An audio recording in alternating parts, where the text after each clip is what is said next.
Labas, Domai. Labas, Greta. Tai šiandieną pakalbėsim apie būtent marketingą ir e-komerciją. Ir už tave nekalbėsiu, norėsiu, kad pats prisistatytum, tai galbūt nuo to šviežiausios patirties, ar ne, būtent Taip. Reprise agentūrai. Taip.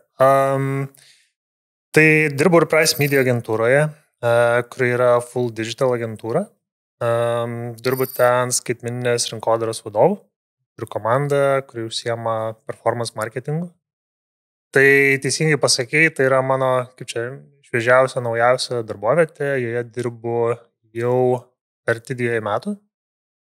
O jeigu taip žvelgiant atgal į mano patirtį, kuri visa pagrindė siejasi su būtent skaitmeninė rinkodara ir e-komercija, tai viskas prasidėjo prieš kiek daugiau negu 10 metų Lietuvoje, įmonėje Gaumina, kuri užsiėmė tinklapių kūrimu. Ir tam buvo mano pirmieji žingsniai kaip Google Ads specialistų. Tai aš tam pradirbau kokius 1,5 metų. Tada išvykau į UK. Ir UK praleidau apie 3,5 metų dirbdamas vienoje iš didžiausių retail tokių parduotuvių tinklų, House of Fraser. Ir ten vėlgi tiesiau savo Google Ads specialisto karjerą. Ir po 3,5 metų išvykau į Australiją. Ir Australijai dirbau ir gyvenau apie 9 mėnesius ir ten dirbau keletoje agentūrų. Beje, viena iš jų buvo Reprise Australia. Tai po Australijos grįžau į Lietuvą ir pradėjau savo karjerą Pigu LT. Tai, kaip ir minėjau, niekur aš nepabėgau, nei nuo skaitmeninės rinkodaros, nei nuo e-komo. Tai UK buvo e-komas, Australijai buvo agentūros, tada grįžau į Lietuvą, buvo vėl e-komas ir skaitmeninė rinkodara, tai Pigu pradirbau apie 4,5 metų ir tada here I am, esu Reprise Media agentūroje, kur komercijos jau nėra tiek daug, aišku, skaitmeninė rinkodara yra pagrindas, bet turime tikrai nemažai e-komercijos klientų ir būna labai įdomu matyti, kur jie yra, su kokiais iššūkiais jie susiduria. Ir kai turi tos patirties įvairiausios, tai matyti klientus einančius kartais tom pačiom pamokom, tais pačiais žingsniais, per kuriuos ėjo Pigu. Tai būna, iš dalies smagu, nes tu kaip ir jau žinai tuos sprendimus, nes tu per tas pačias problemas esi jau praėjęs ne kartą. Tai būna tiesiog labai fain ir smagu pakonsultuoti klientus ir jiems padėti. Tai va, tai ir šiaip kaip būtų keista, tai mano pirmoji meilė, kaip sakau, buvo skaitmeninė rinkodara, konkrečiau Google Adsai. Vis dar jaučiu jiems tokią silpnybę. Nors hands-oną jau nebedarau ir antroji meilė buvo e-komas. Tai vat, tokiam 2 meilėm ir gyvenu 10 metų. O kaip tą meilę atradai, nes mūsų tikrai klauso tie, kurie galvoja apie karjerą, ar ne? Ir ar čia buvo toks netyčia atsiradau, ar labai kryptingai jau link to? Jeigu sakyčiau, kad tai jau kryptingai, tai būtų toks labai, kaip čia... amerikietiškas svajonės, ne, toks poskonis, bet būsiu atviras, tai buvo pakankamai atsitiktinis dalykas. Aš esu pats baigęs rinkodarą ir vadybą. Tai kaip ir galėčiau sakyti, kad tai jau tikslingai tai, bet Google Ads atsirado, sakykime, atsitiktinai. Ne? Jie Google Ads atsirado atsitiktinai, bet prieš 10 metų Google Ads specialistų Lietuvoje ypatingai buvo nežinau, aš žinau save ir gal dar 1 ar 2 žmonės. Viskas. Tai, sakyčiau, tas atsitiktinumas buvo tikrai 100%. Bet kas mane užkabino Google Ads'uose, buvo tai, kad tu šiandien padarai paskyrose su kampanijom, ką optimizuoji, rytoj ateini ir gali matyti to efektą. Ir aš manau, kad didžioji dalis specialistų, kurie būtent dirba tiek skaitmeninėje rinkodaroje bendrai, bet Google Ads'uose jie neretai pasako tą patį. Sako, man patinka matyti efektą jau sekančią dieną, kartais net ir tą pačią dieną. Tai čia toks užbarintis žavesys, kurį turi Google Ads ir apskritai galbūt skaitmeninė rinkodara. Iš karto įspėju klausytojus, kad bus daug anglicizmų šiandieną. Taip, aš jų neišvengsiu, iš karto atsiprašau, nes didžioji dalis mano karjeros ir to tokio know-how įvyko užsienyje ir kai aš grįžau į Lietuvą ir kai man sako parodymai, kai man sako paspaudimo rodiklis, aš toks, tu čia apie ką, impressionus ir etc. Okay. Jo, tai prieš neriant taip gilyn, ar ne, tikrai yra klausytojų, kurie pirmą kartą gal girdi, kažką žino, ar ne, kas tokį bendrą suvokimą turi, bet apskritai, kas ta skaitmeninė rinkodara ir nežinau, kas tai per strategijos, ar ne, nežinau, taip jau tokį bendrą didelį, kaip aš sakau, paveikslą nutapyti mūsų klausytojai. Taip pažodžiu, jeigu sakant, tai rinkodara, kuri vyksta skaitmeninėje erdvėje. Tai tiesiog tos skaitmeninės erdvės yra dabar labai daug, jinai yra labai plati, labai įvairi. Ir būtent visose tos erdvėse skaitmeninę rinkodarą mes ir galim rasti. Tai yra tiek socialinės medijas, tiek video platformos, tiek visiems pažįstamos paieškos platformos ir taip toliau ir panašiai. Bet, iš esmės skaitmeninė rinkodara yra skaitmeninė reklama. Ir kadangi jos formų yra įvairiausių ir tų formų vis daugėja, kai kurios, taip sakant, praranda populiarumą ir dingsta, bet atsiranda daugybė naujų. Ir sakyčiau, atsirandančių naujai yra daug daugiau negu dingstančių senų. Ir čia yra vienas pagrindinių iššūkių skaitmeniniai rinkodarai ir jie dirbantiems specialistams, kad nėra lengva palaikyti tą tempą su žiniom. Tai neretai lydi visus mus tas FOMO efektas. Aš mačiau, girdėjau, kad jau tas atsirado ir ten naujienų, ir čia naujienų, ir Google Ads'ose per metus tam pa 20 kažkokių tai pokyčių ir atrodo, jeigu aš noriu likti kaip čia gerų specialistų ir pasitikėti savo jėgom, susidaro toks įspūdis, kad, aš turiu viską mokėti. Bet viską skaitmeninėje rinkodaroje mokėti tiesiog neįmanoma, su tuo tiesiog reikia susitaikyti ir tada tiesiog gyventi tampa lengviau. O jeigu kalbant apie tą strategiją, nežinau, jeigu klausantis irgi galvoja, kad aš gal pats savo verslui ar ne, norėčiau čia pradėti, kai tiek daug pasirinkimo, kaip sudaryti man tinkamiausiai, kokius klausimus savo reikėtų atsakyti ir nuo ko pradėti? Taip, mano bent jau asmeninė nuomonė yra tokia nepriklausomai, ar tu galvoji pradėti veiksmus skaitmeninėje rinkodaroje ar neskaitmeninėje, tiesiog bet kokį projektą, jeigu tu sugalvoji kurti ir vykdyti, visada yra pradžia tikslas. Tai kokią tikslą tu sieki? Ir kai tu išsigrynini tikslą, tai gali būti tikslas, pavyzdžiui, išsikeli problemą ir tavo tikslas yra ją išspręsti. Tai čia vienas geresnių būdų, nes jeigu produktas nesprendžia problemos ar paslauga nesprendžia problemos, tai tada tu toks esi pakibęs nežinoje. Nes kiekvienas žmogus nueis į ryklių realybės šou ir jie tikriausiai labai dažnai paklaus, tai kokią problemą sprendžia tavo paslauga arba produktas. Ir jeigu šito atsakymo nežinai, tai tada bus labai sunku keliauti į priekį. Tai nuo tikslo. Tai kai žinai tikslą, tai tada pradedi judėti ties jo įgyvendinimu ir jo siekimu. Tai atsirinkinėjai taktikas, vienoms taktikoms skaitmeninė rinkodara tinka.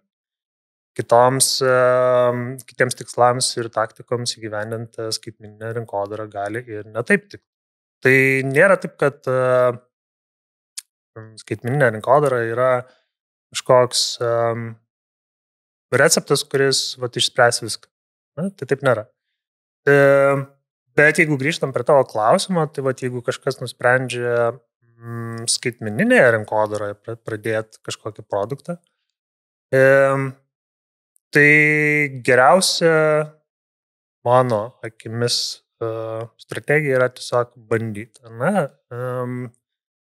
Jeigu pasikūrė e-shopą, tai pasibandyk pasileisti Google Ads'us ir meta reklamą, TikTok accountą pasikurk, pasižiūrėk, veikia, neveikia, kiek yra sudėtinga, kiek tu gaudaisi vienoje ar kitoje platformoje, o kiek nesigaudai. Nes, turiu pripažinti, kad didžioji dalis žmonių, kurie susiduria pirmą kartą, pavyzdžiui, su Google Ads'ais, jie atsidaro, sako, nežinau, lentelės, skaičiukai, ten porą grafikėlių ir čia su tuo kažką reikia veikti. Ne? Tai neretai jaunesnės kartos žmonės labiau būna linkę prie metos. Ten ir baneriai, ir vizualikos šiek tiek daugiau, ir tas toks gal naujesnis įrankis santykinai, ne? Aišku, TikTokas ir visa kita, bet kuriuo atveju, jeigu turi savo online verslą, tai pabandyk ant Wixo, WordPress'o, Shopify'aus pasikurti pats svetainę.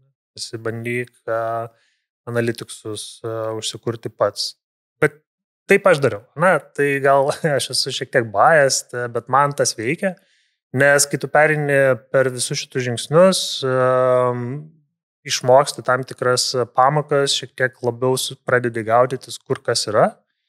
Ir jeigu, taip sakant, liaudiškai reikalai paeina, ir e-komas tavo e-shopas pradeda augti, tai dažniausiai tu jau vienas nebespėjai visko apimti. Ir tada tu gali pereiti prie arba freelancerių samdymo, agentūros samdymo ir panašiai, bet tu jau būsi praėjęs tam tikrus žingsnius ir jau kai tu ateisi pas agentūrą, tu jau žinosi, kas yra Google Ads'ai, meta reklama, TikTokas ir visa kita. Ir kai tavo agentūra apie tai pasakos plačiau ir giliau, tai tu jau nebūsi toks, sakant, baltavarna, ne? Tai va. Dar išsiplėsk apie savo tą didžiąją meilę, tai yra Google Ads'us. Taip. Tai kas juos sudaro, žinai, tikrai žino, kad yra raktažodžių, ar ne, pusė, yra reklamos pusė, tai šiek tiek detaliau, ar ne, kuo reikėtų pasirūpinti ir ką ten reikėtų nuveikti atsidarius.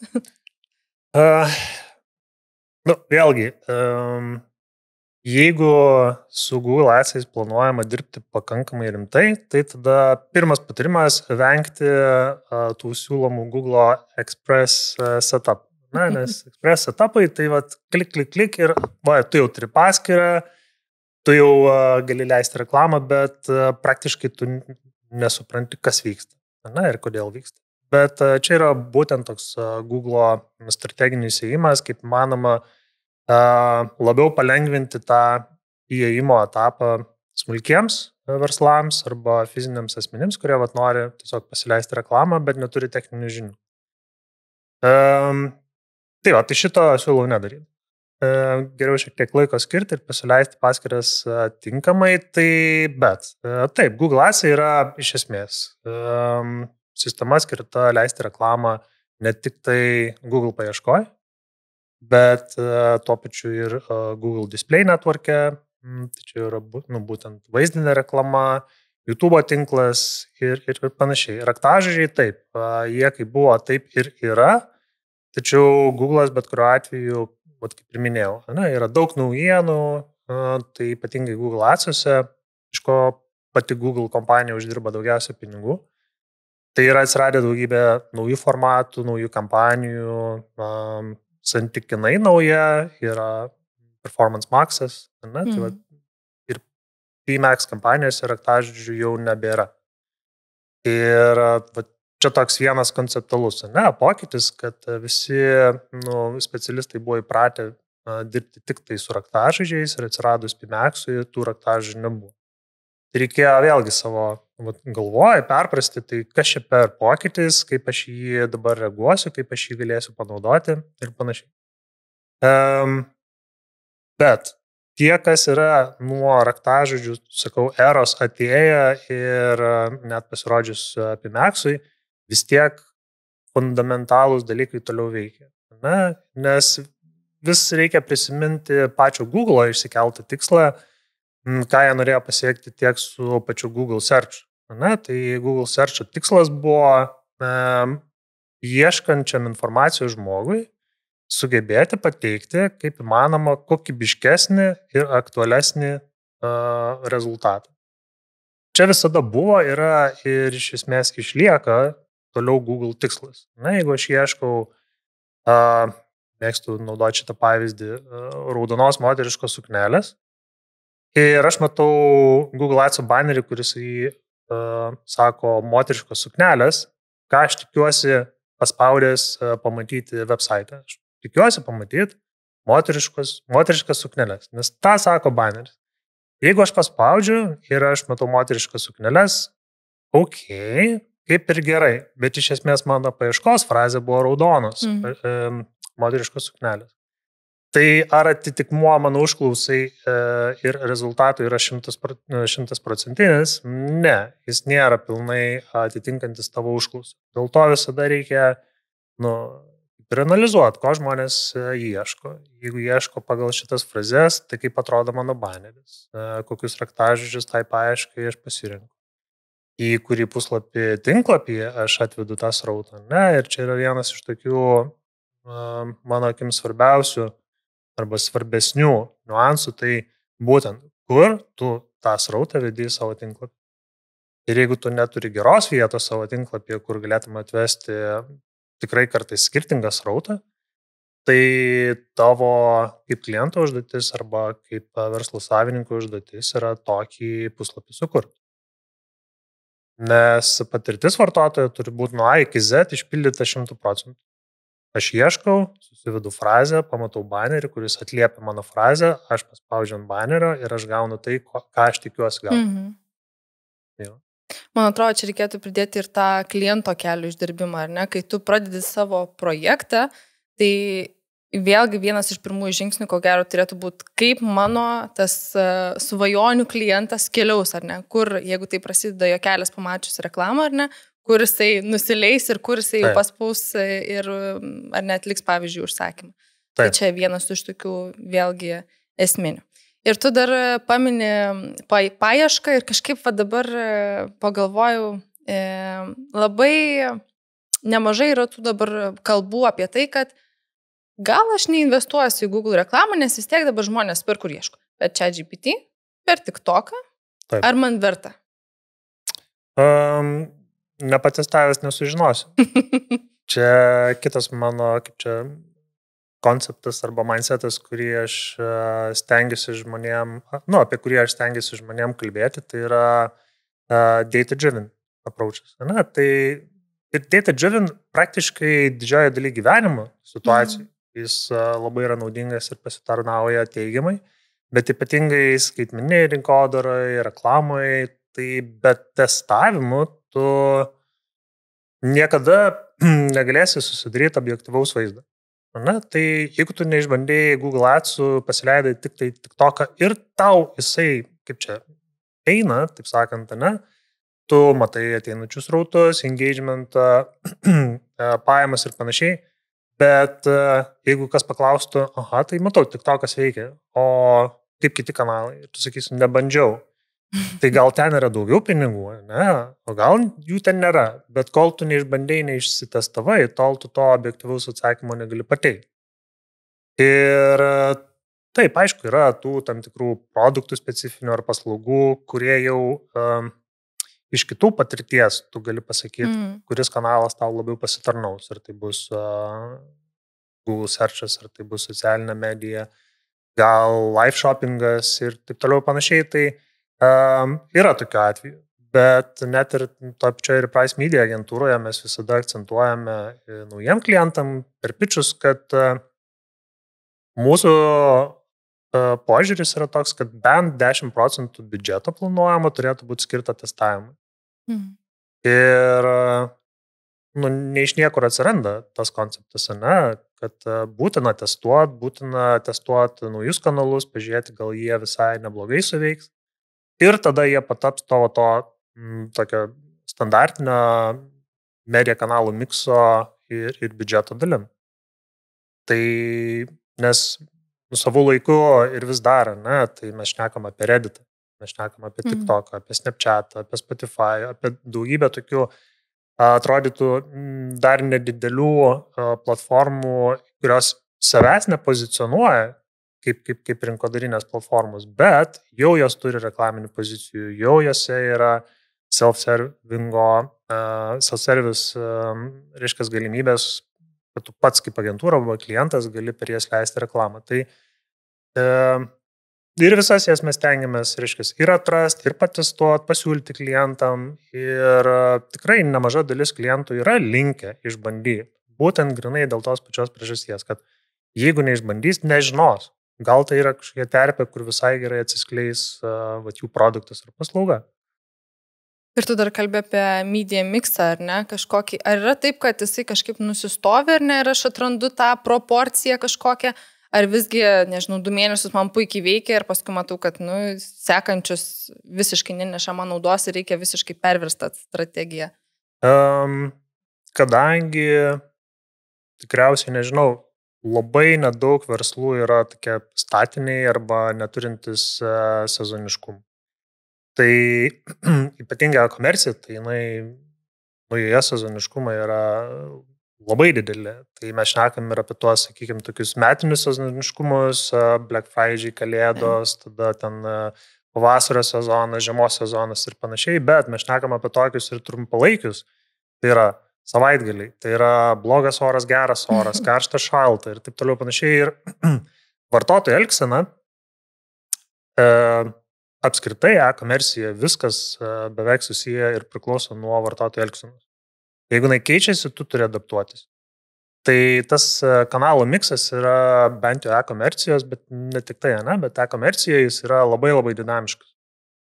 Tu žinai, kad savaitgalį žmonės nuo savo mobiliųjų įrenginių dažniausiai netitraukia akių, nes jie jau nebesėdi prie stalinių kompiuterių darbuose. Tai ką tu darai? Tu tą žinodamas, tu koreguoji savo taktikas, koreguoji kanalų miksą.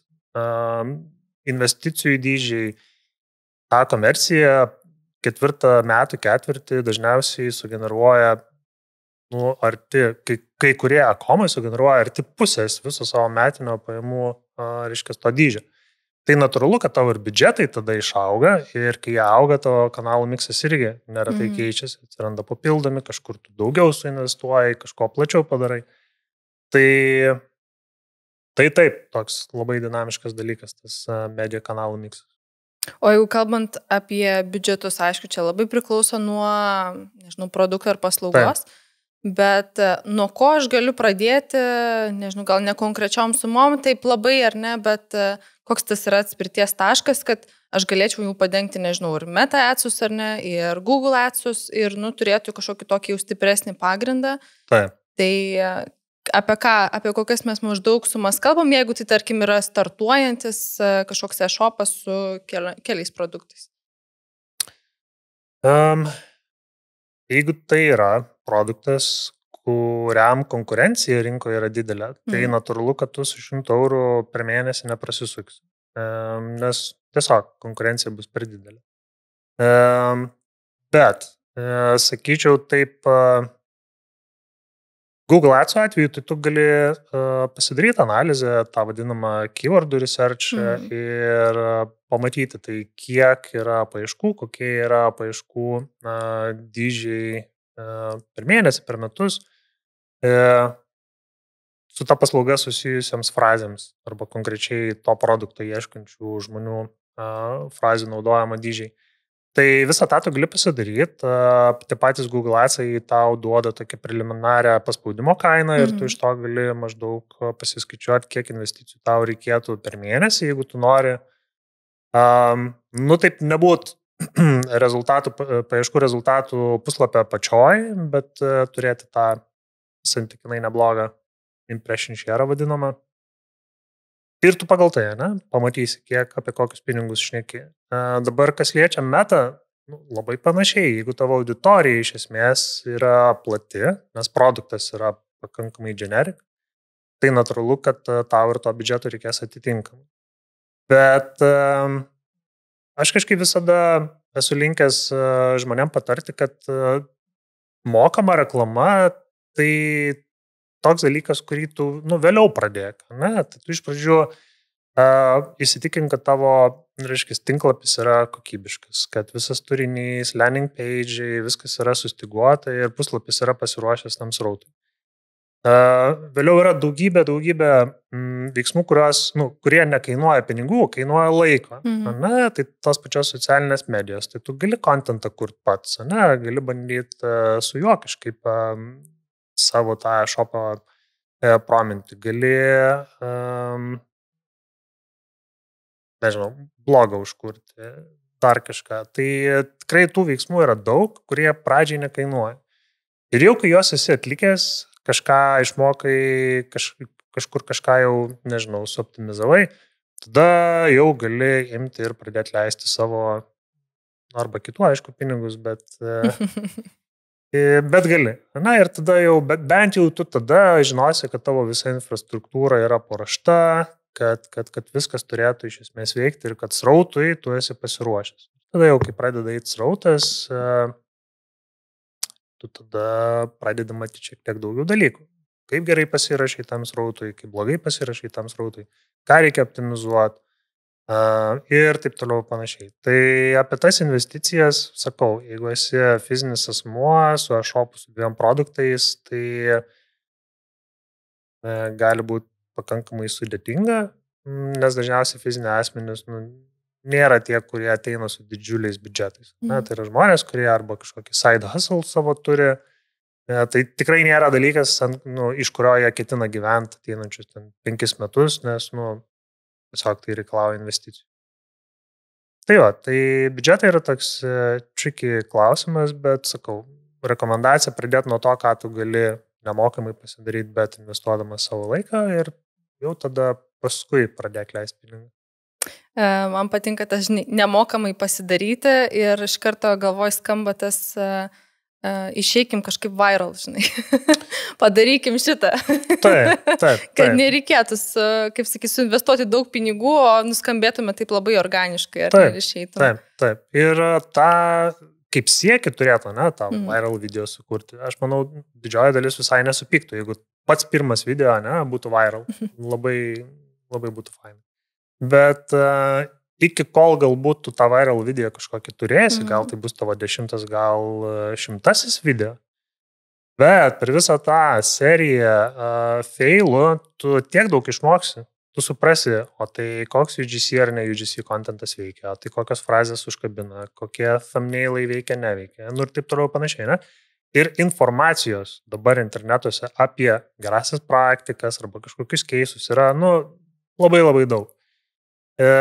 Tai tikrai pasiskaičius gali startuoti jau visai neblogoj pozicijai. Tu persiskaitai, kas veikia arba kas neveikia ir jau nekartoji kitų klaidų. Nes kažkas turėjo pradėti visiškai nuo nulio, kai tas buvo visiškai nauja. Ir tai dabar, skaičiu, tie, kurie pradeda savo kažkokius ar e-shopus, ar tiesiog projektus, tai jie turi daug geresnę startinę poziciją.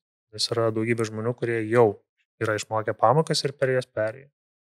Dar gal galim išsiplėsti apie tas strategijas, ar ne, kur būtent labai konkrečiai žmogus sako, kad aš pradėsiu nuo tokio kažkokio trendinio turinio, ar ne, kas dabar yra labai populiaru, tarkim, aš eisiu šituo keliu, arba kaip tik bandysiu kažką visiškai kitokio, ar ne, ir va tada išeisiu viral kažkaip, ar per, nežinau, humorą išeisiu. Turim visokių įvairiausių keisų, ar ne, vienas kažkaip dabar galvoj skamba Broken Planet brandas drabužių, ar ne, kada tiesiog keli video patys pirmieji ir jų komunikacija ir būtent digital erdvėj yra apie tokį sukūrimą teaserio, ar ne, kad mes kažką paleisim, bet dar nesakysim, ką paleisim, jų dabar, ar ne, yra važiuojama būtent ant to. Ir tai yra brandas, kuris susprogo, ar ne, per kelis mėnesius tiek Lietuvoje, tiek visoje Europoje ir netgi Amerikoje. Tai sakyčiau, čia įdomesnė, ar ne, tikrai ne kiekvienam tai pasiseks padaryti, bet paplėtokim šitą, ar ne, kada einama per tą trendų būtent komunikaciją. Klausimas, kada tu į tą trendą iššoki. Ar tu iššoki trendo traukinio jau pabaigoje, ar tu iššoki trendo pradžioj.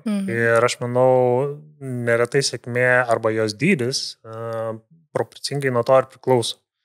Šoksi pradžioj, tikėtina, kad dar visiems žmonėms nebus tas trendas atsiboręs ir tada tu su ta banga nuvažiuosi ir iš jos kažkiek pasiimsi daugiau naudos. Jeigu tu šoki į pabaigą trendą, tai tada jau net ir, sakyčiau, tas sentimentas iš auditorijos būna, važiuok ir šiti bando į tą trendą iššokti. Ir tu toks, jau kaip brandas, kaip prekės ženklas, tu šiek tiek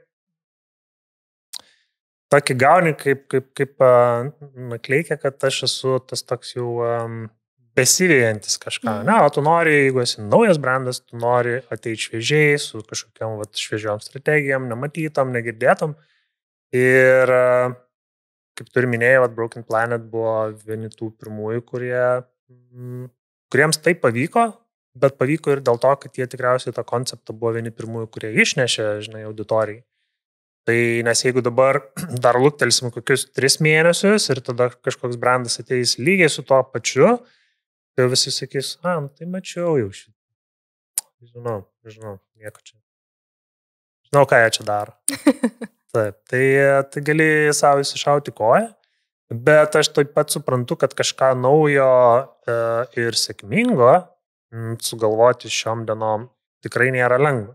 Ne, ir galbūt gali būti kaip tik tavo blokeris. Tu prisižiūrėjai Broken Planet case'o ir tu galvoji, kaip mums reikia hebra kažką tokio panašaus padaryti. Ir tada brainstormini ten dieną naktį, savaitę, mėnesį ir laužai galvas ir stresuoji, kad kaip čia dabar sugalvoti tokį next best thing. Ir gal to nereikia, ne? Gal visgi gali pasibandyti tą patį Broken Planet konceptą, bet gal kažkiek kitaip. Irgi, tas copy with pride nėra šiaip su atsiradęs toks konceptas, bet aš visada esu už tai, kad jeigu kažką kopijuoji, tai nekopijuok 100%. Vis tiek yra tame dalyke kažkas, kas gali būti pagerinta. Tu objektyviai įsivertini, pasiskaitai kažkokius reviewsus, keistadžius ir tu tada sukur kažką šiek tiek geresnį. Čia tikriausiai didžiausias galvosūkis yra, kaip sukurt kažką geresnio, nes šiandien irgi dar skaičiau LinkedIn vienos agentūros vadovės įrašą, kad yra ir tyrimai dabar padaryti, kad žmonės kuo toliau, tuo labiau pavargsta nuo to greito turinio, nuo to trendo, apskritai nuo turinio gausos. Taip. Ir mums, kaip skaitmeninio būtent marketingo specialistams ir apskritai turinio kūrėjams, yra labai sunku sukurti kažką, kas patrauktų to vartotojo dėmesį. Taip, tikrai taip, bet vėl grįžtam prie testavimo. Skaičiai tau pasakyti gali, kas veikia, kas neveikia. Kai tuo tarpu be skaičių, tu gali, tu būni pakankamai aklas. Ne? Ir kartais atrodytų, kad tam, kad sėkmingai kažkas paeitų, tau reikia kažko naujo, ne, kažko kabinančio. Bet ne visada tai yra, it's not always the case, kaip aš sakau, ne? Būna taip, kad paprastas statinis baineris generuoja daug geresnį rezultatą negu kažkoks fancy. Ne? Ir tikrai yra buvę daug atvejų mano karjeroje, kai, sakykime, stakeholderiai mato tą nelabai išvaizdų banerį ir jiems yra kartais būdavo net gėda, kad jisai į eterį išeitų. Bet tu jam sakai, bet žiūrėk, spaudžiamumas šito banerio yra 3 kartų aukštesnis negu šito išgludinto labai gražiai atrodančio. Ir jiems taip sunku patikėti, nors tai yra data-driven cases, ar ne? Skaičiai šneka patys už save. Tai sakau, ne visada kažkas fancy ar naujo yra tai, kas tau atneš geriausią rezultatą. Bet tu turi testuoti. Ir testuoti turi pakankamai kardinaliai skirtingus dalykus. Nes jeigu testuoji šiek tiek pilka su labiau pilka, tai tada tie rezultatai bus beveik panašus. Tai reikia testuoti baltą su juodu, ten mėlyną su raudonu ir panašiai. Ir testavimas tikriausiai svarbus tiek pačių kanalų, ar ne, kas man labiau veikia, tiek kažkokios vizualinės medžiagos, tiek tų pačių netgi ir tekstų, ar ne, kad tikrai skirtusi ir matytum, kas pasakai dėl banerių, tai mums irgi tai būna, kad susėdam su komanda ir sakom, dieve, koks negražus. Bet jisai puikiai veikia, žiūrėk, jau always onas yra 3 mėnesius. Taip, būtent. Ir tokių keisų tikrai kiekvienas skaitmeninės rinkodaros specialistas, esu įsitikinęs, yra sutikęs, matęs ir pats savo kailių patyręs. Bet taip, norėtųsi, kad tas geriausiai performinės baneris būtų ir pats gražiausias. Ne? Tada nešiesi į konferencijas, rodai, žiūrėkit, kaip gražiai padarėm ir jisai gerai veikia. Ir kur įdėjai visą širdį. Taip, kaip mes fainai padarėm. Bet man būtų daug fainiau ateiti į konferenciją ir sakyti, tau žinot ką? Winneriai. Ir visi tokie, bet žiūrėkit, TTR buvo tokie, engagementas toks ir ką jūs man, ne? Tai vat skaičiai šneka patys už save. O kokios yra tos pačios didžiausios klaidos? Nu, mes apkalbėjom, kad ko gero tai yra kelio kliento neišdirbimas ar nesvetainės neišdirbimas, netestavimas ar ne būtent kanalų ir pačių priemonių. Kas dar? Galutinio rezultato įtakai turiu omeny. Taip. O, tai čia daug. Mes turim laiką. Taip sakant, mes dar tik aisbergo viršūnę pamatėm, bet iš esmės ką testuot, ne, ir visas tas vartotojo kelionės, tas funelis, ne, kaip mes sakom, tai jis gali būti labai ilgas. Viskas labai priklauso nuo verslo šakos, produkto, paslaugos ir taip toliau. Ir jeigu mes šnekam apie kažkokius prabangius, pavyzdžiui, nekilnojamo turto objektus, tai nėra sprendimas, kurį žmogus priema čia ir dabar ir nusiperka, nežinau, milijoną vertės nekilnojamo turto per vieną dieną. Tas gali tęstis ir pusmetį. Ir jo interakcija su tam tikrais kanalais, labai dažnai, aišku, būna interakcija su žmonėm, dažniausiai, bet vis tiek tai yra tokie trumpi funneliai ir būna labai ilgi. Ir kuo ilgesnis, tuo daugiau tu turi tų kintamųjų, kurios iš esmės tu turėtum sekti, analizuoti, optimizuoti. Ir vėlgi, kodėl aš vis grįšiu prie to data driven, bet jeigu tu žinai, iš ko susideda tavo vartotojo kelionė, visas tas funnelis, tu turi stengtis pajungti analitiką ir skaičius, kad tu aiškiai matytum, kas vyksta kiekvienam vartotojo kelionės žingsnį. Ir jeigu tu matai, kad pirmuose 3 žingsniuose viskas kaip ir eina pagal planą, 4 žingsnį yra didžiulis pakritimas, tu tada, sakant, atsiverti ir žiūri, tai kas yra tas 4 žingsnis? Aha, 4 žingsnis yra apsilankimas mano svetainiai. Ir va čia daug žmonių atėjo į svetainę, iš jos išeina. Gerai, tai reiškia, aš tada pasiėmu mikroskopą ir įsizūminu į tą savo svetainę. Kas ten vyksta? Ne? Kai jie ateina iš mokamos reklamos, žiūrėk, pakritimas yra mažesnis. Kai jie ateina organiškai, pakritimas yra didesnis. Tai kur ateina žmonės iš mokamos reklamos ir kur ateina iš organinės? Aha, tai jie ateina iš mokamos į product pages, iš organinės galbūt ateina į home page. Tai gal tada mano home page yra bėda, o product pages yra visai ok. Ir taip toliau panašiai, ir tu lįsdamas į tas detalės, pradedi, taip sakant, po dalelę narstyti tą visą funnelį ir jį optimizuoti. Kai išsiaiškini, kas visgi buvo blogai su website'u ir ten viską pataisai, tu tada turėtum analitikoje funnelio matyti, kad 4 žingsnėje jau nebėra tokio didelio pakritimo. Kas toliau? Na ir tu taip visą tą funnelį turi analizuoti ir optimizuoti. Ir tai yra didelis darbas, analitika yra didelis darbas. Užtikrinti, kad viskas būtų užtrekinta teisingai, yra didelis darbas, GDPR'as tą labai apsunkina, bet kuriuo atveju tikslas turi likti. Tu turi turėti tikslą būti data driven, tu turėtum turėti tikslą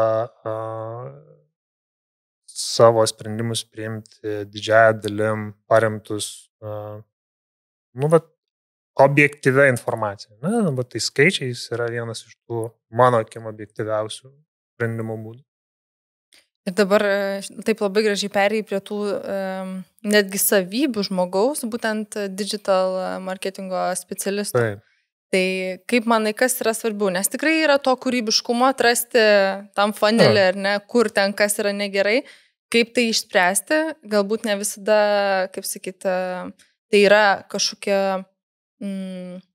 būtent duomenų, ar ne, narstymo to, kaip aš mėgstu pajuokauti, mėsinėjimo, ar ne, bet netgi ir tų kūrybinių sprendimų. Kartais užtenka, nežinau, gražesnį tekstą parašyti, ar ne, kartais užtenka, nežinau, vizualiai patraukliau tai padaryti. Taip. Tai kaip tau atrodo, kas šitoj profesijai yra svarbiau? Visgi tas kūrybinis mąstymas, tos naujas idėjos atsinešamos, ar visgi būtent tie duomenys ir kaip aš juos suprantu ir galiu panaudoti?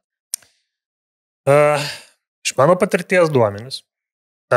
Nes jeigu analizė yra gera, jeigu reportai yra geri, kartais, net ne kartais, atsiprašau, o dažniausiai atsakymas, ką daryti, tau skaičiuose pats, jisai sako, labas, žiūrėk, aš tavo atsakymas, imk mane ir implementuok. Ir tas labai dažnai būna, jeigu analizės įrankiai reportingas yra geras. Ne, nes tu gali iki tiek smulkiai užsitrekinti tam tikrus dalykus, kad tu neturėsi kur dėtis. Tavo atsakymas tiesiog, juodo ant balto pats sako, ką tau reikia daryti. Kas liečia kūrybiškumą, taip, jis nėra visiškai toks, kad nesvarbu, nereikia jo turėti, reikia. Bet mano kimtas kūrybiškumas irgi turi būti toks, kad jeigu mes šnekam apie tekstus, tai vėlgi mes grįžtam prie to testavimo. Aš testuosiu tekstą, kuris yra labiau familiarus, versus kas tada bus toks visiškai kontra priešingas variantas. Tai bus familiarus prieš oficialų. Ir aš tada testuoju šitas A-B versijas. Ir tada žiūriu, ar man tada ateityje labiau reikės naudoti familiarų toną ar oficialų. Ir A-B testas man tą pasakys. Tai tau nereikia kažkaip labai, daug kūrybint. Tu tiesiog turi suprasti, tai kur tavo kūrybiškumas turės čia atsiskleis. Reiškia, aš turiu tiesiog parašyti familiarią žinutę versus oficialią. Tas pats yra su vizualinė dalim, ne? Tai ar aš naudosiu video versus statiką. Ne? Ir tada pamatai, ar žmonės labiau įsitraukia į video formatą ar į statinį formatą. Ir jeigu tai yra statinis formatas, tai tada natūraliai vis daugiau, sakysi, jo norėsi ir naudosi. Tai aš tau visiškai pritarsiu, žinai, kartais mėgstu tą palyginimą, kad kai specialistas remiasi ir moka nagrinėti duomenis, tai, žinai, būna kaip koks žirgas laukuose, o jeigu vis dėlto, kaip sakyti, nemoka nagrinėti, nemoka pagrysti, tai, žinai, yra tie arklių uždedami. Taip, pribėga tik. Taip, tada bėgi, va taip, ir kažkaip nepamatai tų priežasčių, kas yra aplink. Tai norėčiau dabar šokti šiek tiek atgal į mūsų pokalbio pradžią, kur kalbėjom apie e-komerciją. Tai vis sakėme, shopas, e-komercija. Taip. Vėlgi paprašysiu iš tavęs to paties. Tai yra tokio bendro vaizdo nupiešimo ir tavo patirties asmeninės. Ten, kiek žinau, buvo tavo šiek tiek kitokios pareigos, būtent pigu. Taip, tų pareigų kaip čia buvo atsakomybių. Galbūt buvo įvairių. Pradėjau nuo Google Ads kanalo ownershipo, tada buvo pridėtas Meta kanalo ownershipas, tada buvo jau visas skaitmeninė rinkodara ir tada jau buvo toks labiau kaip growth tipo atsakomybės. Tai klausimas tada būtų, kaip man sekėsi su tom atsakomybėm. Su tuo augimu. Su tuo augimu. Augti, mano akim, padeda domėjimasis tuo, ką darai. Jeigu tu darai darbą tik tam, kad daryt, arba kad gauti ten tus pinigus gale mėnesio ir vidurį mėnesio, prieš ką aš neturiu nieko, kaip čia prieš, ne, ten pinigai visiems reikalingi, iš jų mes gyvename, bet mano patirtį, kiek esu susitikęs specialistų ir nebūtinai iš Google Adsų, ar ten skaitmeninės rinkodaros sferos, tie, kas atidirbę, sakykime, nuo 9 iki 5 dar savaitgaliais ar laisvų laikų pasėdi, seka kažkokius blogus, seka žmonės, gilinasi į tam tikrus topikus papildomai. Tai dažniausiai būna tie žmonės, kurie progresuoja greičiau. Jie tiesiog daugiau informacijos įsisavina, negu galbūt kiti žmonės, kurie skiria laiko tik nuo 9 iki 5. Jie tada turi tokį platesnį vaizdą, šiek tiek platesnį suvokimą, jie žino plačiau, kas vyksta, sužinoja kažkokių naujienų, jie tada yra linkę jas išbandyti. Na, tai čia irgi, aš buvau iš tų. Tai Google Ads, kadangi buvo mano kaip pirma meilė, man visada buvo toks tikslas galvoj, aš noriu būti geriausias Google Ads specialistas Lietuvoje. Tada perėjau, išvažiavau į užsienį, tai tada jau buvo, aš noriu būti geriausias Google Ads specialistas šitoj šaly. Ir apie ką tai yra, ne? Tai reiškia, visada man buvo iš karto, aš turiu šitus Google Ads žinoti, nuo A iki Z, žinoti viskas, kur vyksta, kodėl vyksta ir panašiai. Ir daug skaitydavau, daug bandydavau, žiūrinėdavau visokius keisus, su Google account manageriais labai visada bendraudavau ir būdavo toks azartas, reiškia, užduoti tokį klausimą, kuris būtų jiems nepatogus, nes aš klausdavau, tai kaip visgi ten, vat, to juodoji dėžėje viskas veikia. Tai būdavo pas mane tas interesas. Ne? Ir tas padėjo su Google Ads'ais susidraugauti ir ten visai neblogai, taip sakant, to neblogų specialistų būti. Tada kitas dar dalykas buvo, jau UK, kai dirbu, tai turėjau vadybininką, kuris labai gerą frazę iki šios dienos man jinai yra įstrigus galvoj.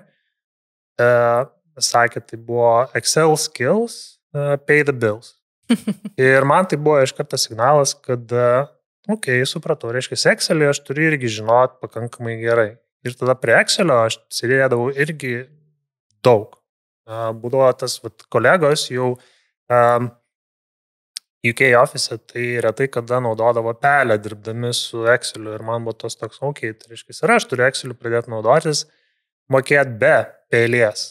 Ir buvo tų tokių ilgų valandų sėdėjimo, čia shortcutų mokymus ir visa kita, bet šiai dienai jau tas lygmuo yra, mane tenkinantis, tos pelės aš beveik nenaudoju su Excel'u dirbdamas ir taip sakant, ta frazė, kurią kartodavo mano vadybininkas, jinai iš tiesų virto kūnu. Kai tu esi geras Excel'yje, tai tu tos failus gali vartyti daug greičiau, daug efektyviau ir tu tada tuos pačius taskus atlieki daug greičiau. Tavo efektyvumas kaip darbuotojo jau jisai išauga. Ir tai vėlgi yra ta tavo vertė kaip specialisto, kuri, tau ir aukštesnė alga ir galbūt karjeros perspektyva šiek tiek tokias platesnės ir greičiau atsiverinčias užtikrina. Tai skaičiai, domėjimasis, įrankiais ir stengimasis būti kuo efektyvesniu, kuo daugiau žinančiu, yra toks, bent jau mano atveju buvo kelias į sėkmę. Čia ir Code Academy, misija yra visiškai apie tą patį, tai yra apie tą tobulėjimą, ne tik, nes labai daug būtent studentų, kurie ateina pas mus yra nežinau, po 12 klasės atėję, ar ne? O tie, kurie mokosi ir nori palaikyti tą savo žinias ir dar patobulinti, nežinau, kaip turim tokius success case'ų, ar ne, kur iš vis persikvalifikuoja žmonės jau visiškai amžiai, galbūt net ir pensijai. Tai taip, tai čia visiškai tiek tavo, tiek mūsų vertybės labai sutampa. O jeigu grįžtant prie e-komercijos, tai mes dar paminėjai ryklius, ar ne? Ir dabar atsiminiau tą vieną iš atvejų, kada rykliai vienai moteriai pasakė ne, nes sako, jeigu tai būtų skaitmeninis toks produktas, jeigu tai būtų paversta į e-shopą, o ne į gyvą, ar ne, kažkokią fizinę parduotuvę, tai mes investuotum. Dabar mes, ačiū, labai smagus produktas, bet neinvestuosim. Tai irgi pagalvoju apie tą statistiką, ar ne, kad, jeigu paimtum 10 žmonių, tai ko gero 9 iš jų, jeigu nemeluoju, apsipirkinėtų būtent labiau jau skaitmeninėje erdvėje kažkur e-shopė, o ne eitų, nežinau, gyvai parduotuvę batų matuotis. Ir taip ir ne.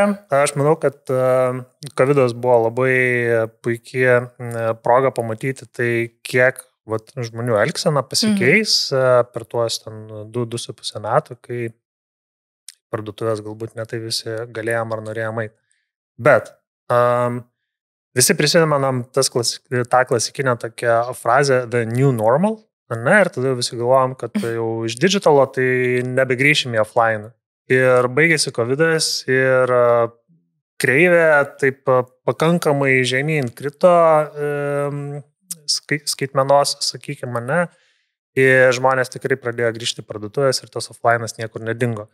Ar online atsirado daugiau? Taip, nes natūralu, kad žmonės ir verslai, kurie iki COVID'o neturėjo to online presence, jie per COVID'ą ten atsirado. Ir po COVID'o nėra prasmės didelės tau to online kaip ir uždarinėt, nes jisai tau jau generuoja dalį pajamų. Jisai kai kurių verslų atveju tiesiog tapo pagrindiniu kanalu, ne? Nes žmonės suprato, kad man nebūtina tam tikrais atvejais turėti tos fizinės parduotuvės ar kažkokią padalinį, aš visą tą galiu daryti per online. Bet nuo amžių ir čia demografija pradeda žaisti savo rolę. Jaunesni žmonės taip, tikriausiai mes rasim, kad 9 iš 10 jų labiau renkasi online būdu apsipirkinėti, bet vyresnio amžiaus tikrai eina į parduotuvės, jiems norisi to socializavimus šiek tiek daugiau. Ir pats experiences, kur tu vaikštai, žiūri, gali pačiupinėti, paragauti ir visą kitą versus online, kur yra tiesiog vaizdas, gal garsas ir panašiai yra ta ribotas toks dalykas. Tai kam ko reikia, bet šiaip tai aš visada buvau už tai, kad online to offline ir offline to online, kai tu turi tiek offline presence, tiek online presence, tave įgalina tokių turėti daug daugiau ir taktikų, ir strategijų, ir iš jų tu gali tikrai dar gauti potencialios naudos daugiau, negu kai esi tik tai offline arba tik tai online. Dabar priminiai pasakė apie tas netgi ir kartų šiek tiek skirtumus, man labai juokinga. Mama visą laiką iš manęs juokisi, sako, Greta, kodėl tu iš tos Barboros užsisakinėjai? Kas yra į parduotuvę, negali? O sakau, ką manai, tai aš per tą laiką galiu ten savo darbus pasitikti, aš gaitu susimaigu, ten, žinai, dažniausiai tie patys ten labiau produktai daugiau mažiau. Aš sakau, man, kol aš ten kažką dirbu, man atveža. Tai tas labai yra juokinga, kad tikrai, jeigu iš jaunosios kartos paimtum, tai net ir į parduotuvę dažnai nebeinam. Taip, aš esu irgi Barboros heavy useris, tai tikrai ir priežastis praktiškai tos pačios. Aš darbe greitai susimetu, grįžtu iš darbo, jau Barboros skambina ir kiek aš sugaišau laiko, 0, ta prasme, man nereikėjo eiti parduotuvę, stovėti eilėj ir tystyti ant tų maišų. Taip. Tai čia patogumas iš tiesų ir laimi. Ir patogumas yra labai stiprus faktorius, ypatingai e-komercijoje, nes net ir tas pats Jeff Bezosas, jisai, jeigu nesuklysiu, tai jis visada turėjo tokius 3 berods faktorius galvoj, kuriuos iki šios dienos jisai laiko tais tokiais pamatiniais, kas yra komercija. Tai yra kaina, tai yra pristatymas ir asortimento plotis. Tai jeigu visuose šituose 3 faktoriuose tu laimi, tikėtina, kad tavo verslas irgi laimės. Ir jeigu tu vienam iš jų kažkur esi silpnesnis, o konkurentas yra stipresnis, tu jau turi rizikos nebebūti toks, kaip čia, stiprus žaidėjas ilgalaikį perspektyvai. Dėl to, jeigu pasižiūrėsim, ir tas pats pigu, bet koks komercijos verslas, jisai stengiasi fokusuotis būtent šitus dalykus. Jis nori užtikrinti, kad kaina būtų konkurencinga. Jis stengiasi, kad tas sortimentas nebūtų 1 ar 2 prekės ir kad pristatymo propositionas jisai būtų vienas stipriausių rinkoje. Same day delivery, next day delivery, paštomatai, pristatymas į namus ir taip toliau panašiai. Tai visa tai yra esmė komercija. Aišku, po to slypi daugybė dalykų, bet 3 tokie pagrindiniai dalykai, kuriuos ir pats, kaip sakiau, Jeff Bezosas eilę metų visada akcentuoja ir ant to viską stato. Tikrai daugybė dalykų dabar iš savo, nes aš kai pradėjau savo verslą, pasidariau pirmą shopą ir kažkaip galvo neįda ant tie pardavimai lyg ir viską žinau, lyg ir čia susetapinu, žinai. Ir paskui po truputį ten tobulinau tą svetainę ir tik vėliau įsidėgiau papildomus apmokėjimo būdus. Ding. Kame buvo iš pradžių ir problema, ar ne, kad man ten reikia išsitraukti kortelę, kurios aš galimai neturiu, susivesti ten tos duomenis. Nepatogu. Taip, nepatogu, man užima ten ne Apple Pay, žinai, kad 2 mygtukai ir turiu. Tai čia labai labai daug smulkmenų, bet dar iš tų 3 dalykų, kalbant apie kainą. Tai irgi yra viena tokių strategijų, kad aš galimai būsiu daug brangesnis negu kiti. Taip. Aš nekonkuruosiu kainą, bet konkuruosiu galbūt tais 2, ar ne, ar galbūt, aš nežinau, tau pristatysiu už valandos, ar aš turėsiu super kažkokį supportą, ar ne, kur galės pasikonsultuoti, kur turiu. daug stipresnių dalykų nei konkurentai, bet kaina, mano, automatiškai irgi yra. Ar tai tavo praktikoje yra ta gera strategija, ar vis dėlto žmonės vis dar labiausiai žiūri į kainą? Žiūri į kainą. Paprastas žmogus visada dažniausiai žiūri į kainą. Ir dėl to mes turim labai populiarias kainų palyginimo svetainės, į kurias srautai tik tai didėja ir nebe priežasties, nes kodėl tada tie srautai į šią svetainę didėtų, jeigu kaina nebūtų pagrindinis faktorius. Tai čia vienas toks dalykas. Ir tikrai nėra daug verslų, kurie gali išlaikyti aukštą kainą ir turėti augančius pardavimus. Bet čia įsijungia tavo brandas ir jo pozicionavimas. Bet iš esmės žmonės visada ieško taip. Ieško kainos ir kokybės ir tada jeigu tavo kaina yra 3 kartų aukštesnė negu visų kitų konkurentų, bet kokybė yra daugiau mažiau tokia pati, tai jiems tada nesueina galai, o tai kodėl aš turėčiau mokėti 3 kartų daugiau, kai gaunu beveik tą patį pas dar 10 pardavėjai. Bet jeigu tu esi tikrai 3 kart geresnis ir šitoj vietoje, ir šitame aspekte, ir vartotojai tą suvokia, tada ir mokės, ir bus linkęs susimokėti 3 kart brangiau. Tai čia irgi reikia būti, kaip čia, teisingų savo ir adekvačiai įsivertinti savo verslo produktą ir visą kitą, nes jeigu save apgaudinėjai, kad mano produktas yra labai fainas, geras ir čia aš tikrai neketinu pardavinėti jau už tiek pat, kiek konkurentas ABC ir pakeli 3 kartus tą kainą, o kaip vartotojai tave matys. Bet šiaip apie tyrimus, čia nebloga tema, grinai kas liečia tą pozicionavimą ir kaip žmonės mato tave kaip brandą ir kaip tu galvoji, kad jie mato ir kaip tu norėtum, kad jie matytų. Tai čia labai tokie įdomus momentai. Ir jos tyrimai padeda puikiai išsiaiškinti. Ir čia dar tas vėlgi ir patikimumo yra momentas, prisipažinsiu, šiandien ryte pirkau už pigų ir mačiau, kad ne taip jau ir pigų kaip pas konkurentus. Taip. Tačiau aš tiesiog pasitikiu šito brandu, žinau, kad gausiu gerą pristatymą gerų metu. Ir aš ten gerų 100 ar ne moku daugiau dėl to, kad aš pasitikiu šito prekės ženklu.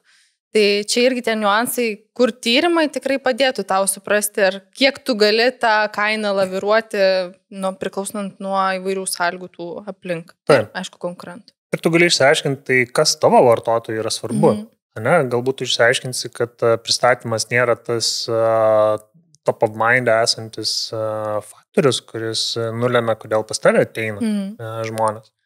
Ir galbūt tu išsiaiškinsi, kad kažkoks faktorius, dėl kurio jie pas tave, tų žmonių ateitų daugiau, pas tave toje vietoje yra silpnybė. Ir būtent iš tyrimų tu gali gauti tiek daug informacijos, kuri taps tavo vedliu į sėkmę, kad vėlgi tyrimas kas yra? Tu gauni duomenis, tu juos analizuoji ir ką tu darai, būni data-driven. Tai vėlgi duomenis ir tas data-driven approaches, aš manau, tiesiog aš esu per daug įtikėjęs juo, kad tai yra kelias į sėkmę. Ir labai daug kompanijų, kurios yra sėkmingos, aš esu įsitikinęs, kad jeigu mes jų paklausim, tai kada jūsų kelionėje atsirado tas toks data-driven approaches, aš manau, kad didžioji dalis pasakys, kad tai atsirado, beveik pačioj pradžioj. Tai aš prisimenu Vintedai savo laiku, dar kai jie buvo tik tai įsivažiuojantis visame kame, ir ieškojo žmonių, aš atkreipiau dėmesį, kad jie ieškojo analitikų į marketingo skyrius. Tai ne tik tai tiesiog marketingo skyriaus analitika, bet jie ieškojo berods analitiką į kiekvieną skyrių. Ir aš galvoju, teisingai, čia tai gerai. Ir taip, ir aš esu įsitikinęs, kad pas Vintedus, pavyzdžiui, data-driven approaches, jisai buvo atsiradęs nuo pat pradžių. Ir dar norėčiau kartu su tavim šiek tiek į ateitį pažvelgti, ar ne, ir paprognozuoti, kaip būtent šitų sričių specialistus, kalbant apie skaitmeninę rinkodarą ir būtent e-komerciją, paveiks dirbtinis intelektas? Dirbtinis intelektas, kaip be jo. Tai jau dabar po kažkiek po truputį veikia. Nėra taip, kad dirbtinio intelekto poveikia arba kad dirbtinis intelektas skaitmeninėje rinkodaroje čia tik tai dabar atsirado. Realiai taip pat Google Adsai, Meta ir visos tos marketingo platformos, tai jose dirbtinis intelektas ir algoritmai būtent jau ilgus metus buvo paremti to dirbtinio intelekto, mašininių mokymusi, tai nėra naujoji. Bet galbūt mes daugiau kišnekam apie tą AI, dažniausiai žmonės sako, tai kai ChatGPT atims iš tavęs tą darbą ar ne, tai šiai dienai dar tolokai iki to darbo atėmimo, ypatingai skaitmeninės rinkodaros specialisto, nes skaitmeninėje rinkodaroje bendrai arba einant pakankamai siaurai kaip į tokius Google Adsus, vis tiek yra labai dažnai svarbus kontekstas. Kontekstą turi sugebėti suprasti specialistas, turi suprasti ir klientas. Ir bent jau šiai dienai AI'us kontekstą suprasti sunkiai sugeba. Ypatingai, kai yra kažkokie labiau specifiniai keisai, specifiniai produktai arba paslaugos, rinkos ir panašiai. Tu neprašinėsi ChatGPT visos istorijos, visų priežastingumų ir panašiai, tikėdamasis, kad jis tau tada sakys, pratau, tai žiūrėk, dabar daryk taip, A, B, C, D, E, taip nebus. Tai konteksto suvokimas, aš manau, yra toks mano akim tas barjeras, per kurį perlipti bus gan sudėtinga, bent jau dabar yra ganėtinai sudėtinga AI perlipti. Kitas dalykas, visa ta patirtis, tos pamokos, kurias specialistai išmoksta dirbdami prie paskyrų, valdydami kampanijas, ChatGPT tų failų, pats nepatyrė, jam neskaudėjo, kitą dieną atėjusi darbą ir matant, nežinau, kad tu išleidai 50% daugiau biudžeto, negu galbūt klientas tau buvo skyręs. Ir išpila šaltas prakaitas ir galvoja, kaip čia ką daryti ir gal jau čia man reikia mesti darbą ir eiti, nežinau, baristą dirbti, nes galbūt skaitmeninė rinkodara yra ne man. Tai tos patirtis užgrūdina būtent specialistus, užaugina jiems, taip sakant, tą skūrą ir tos pamokos priverčia juos šiek tiek pagalvoti, tai kaip aš galiu išvengti šitų klaidų ateityje.